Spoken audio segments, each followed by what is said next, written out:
શૈલેષભાઈ આ બૂમ પાડો ને, એટલે શૈલેષભાઈ શું કે ટોમી, એટલે પેલું ટોમી દોડતું દોડતું આવે, પગ પાસે બેસી જાય અને તમને પ્રવેશ મળી જાય.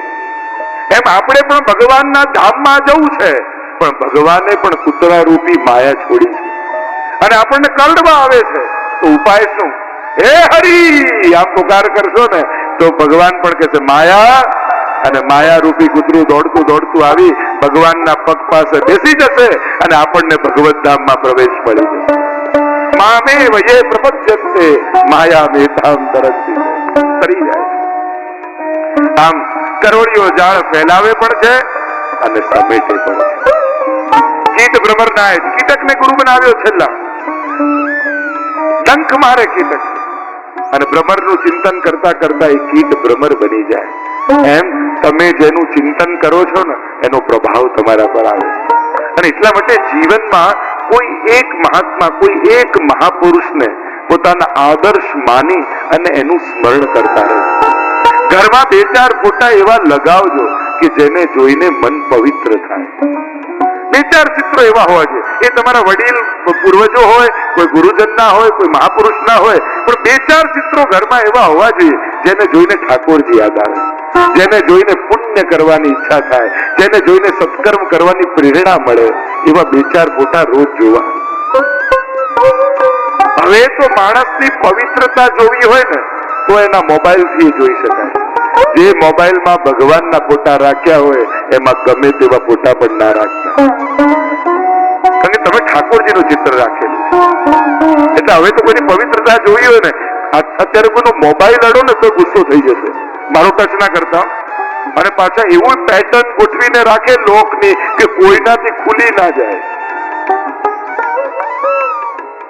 એટલા માટે ભીડમાં તો બધા સારા થઈને બેઠા હોય છે. એકાંત કેટલું પવિત્ર છે ને માણસનું, એના પરથી જ એની પવિત્રતા નક્કી થતી હોય છે.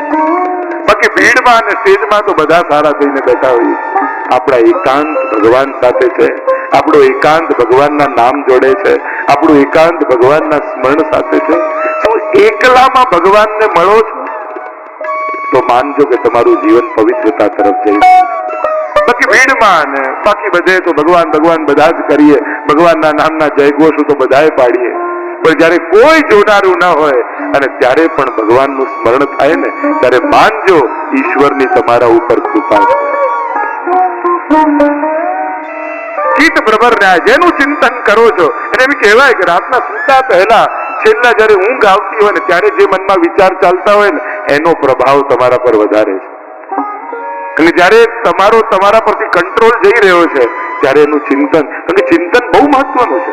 ગીતાજીમાં તો ભગવાને આખો ચાર્ટ આપ્યો છે.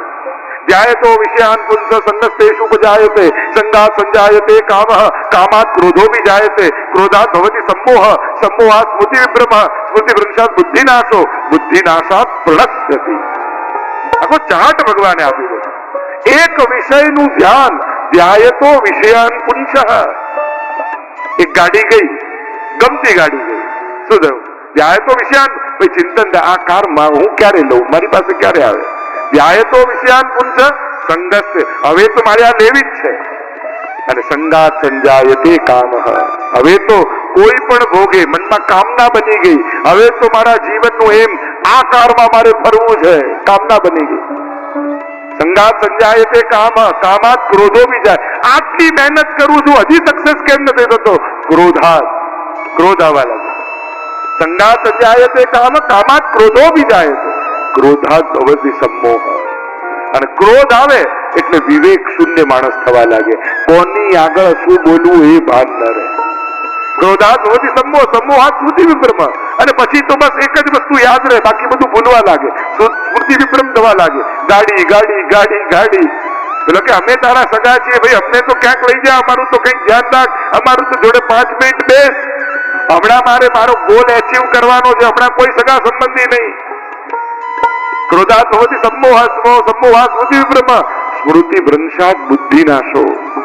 અને પછી એટલો ગાંડો થઈ ગયો પોતાના ગોલને એચીવ કરવા કે અને સ્મૃતિ વિભ્રમ, સ્મૃતિ ભ્રંશાત બુદ્ધિનાશ થવા લાગી. જીવન શેના માટે મળ્યું છે એ ભૂલી જાય માણસ. અને બુદ્ધિનાશાત પ્રણશ્યતિ, બુદ્ધિનો નાશ થાય તો સર્વનાશ.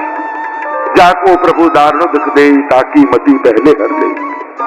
જહાં સુમતિ તહાં સંપત્તિ નાના, જહાં કુમતિ તહાં વિપદ નિધાના. કોઈ ઘર બગાડે નુકસાન નથી, કોઈ ગાડી બગાડે નુકસાન નથી, કોઈ કપડા બગાડે નુકસાન નથી, કોઈ ધન બગાડે નુકસાન નથી, પણ કોઈ બુદ્ધિ બગાડી જાય ને એ બહુ મોટું નુકસાન છે. એવા વ્યક્તિઓથી સાવધાન રહેજો. એ ગમે તેટલો મોટો માણસ હોય, ગમે તેટલા મોટા પદ પર હોય, ગમે તેટલો સુખી હોય, પણ જેના સંગથી બુદ્ધિ બગડે ને એનાથી દૂર થઈ જજો. કારણ કે એ તમારી બુદ્ધિ નહીં, તમારો ભાવ બગાડી રહ્યો છે. કારણ કે આજના સમયની વિચિત્રતા એ છે, અત્યારે બીજા કોઈ આપણું બગાડવાના નથી, અત્યારે આપણી બુદ્ધિ જ આપણી દુશ્મન થઈ ગઈ. અને જયારે આપણી બુદ્ધિ આપણી દુશ્મન થઈ જાય પછી કોઈ દુશ્મનની જરૂર જ ના પડે. અને એટલા માટે બુદ્ધિ ગમે તેટલા સારા લોજિક આપે, પણ ભગવાનથી દૂર થવાનું સમજાવવાની કોશિશ કરે ને ત્યારે ચેતી જજો, અત્યારે મારી બુદ્ધિ મારી દુશ્મન બની ગઈ. પ્રભુથી દૂર જવાનું કે છે, સત્સંગથી દૂર જવાનું કે છે. લોજિક ગમે તેટલો પાવરફુલ હોય, પણ ભગવાનથી દૂર થવાની વાત કરે ને ત્યારે સજાગ બની જાય. હરિરાયજી તો શિક્ષા પત્રમાં કેટલું વારે ઘડીએ કહે છે, બુદ્ધિનું રક્ષણ કરો, ભાવનું ભાવ સંરક્ષો, આ નિધિ છે આપણી. એટલે ચિંતન બહુ મહત્વનું છે. એટલે જ કહીએ ને 10 મિનિટ પણ એક યમનાષ્ટકનો પાઠ કરો, 5 મિનિટ મંગલાચરણ કરો, એક માળા ફેરવો. દિવસમાં 15 મિનિટ તો એવી જવી જોઈએ જેથી મનને ભગવાનનો સ્પર્શ થાય, મન પવિત્ર થાય. આ મનને પવિત્ર કરવા માટે એક જ પારસમણી છે, અને એ છે ભગવાનનું નામ. ભગવાનનું નામ જ. કેમ કે અત્યારના સમયમાં સત્કર્મો સહેલા છે, સદવિચારો બહુ અઘરા છે. માણસના મન બગડ્યા છે, અને એ સ્તર સુધી બગડ્યા છે ને કે મોટી શેઠાણી હોય ને, કબાટો ભર્યા હોય સાડીના, પણ કામવાળી કોઈ નવી સાડી પહેરીને આવે ને તો એ જોઈ શકતી નથી હસતા મોઢે. આની પાસે આ ક્યાંથી આવ્યું? તકલીફ એ છે કે સમાન સ્તરે ઈર્ષા થાય તો વાંધો નથી, કે એક કોઈ બાઈની બીજી બાઈએ પહેરીને એને ઈર્ષા થાય તો વાંધો નથી, એ રોગ નથી. પણ શેઠાણી થઈને પોતાને ત્યાં કામ કરવા આવે છે એની ઈર્ષા, એને સુખી જોઈ શકતા નથી.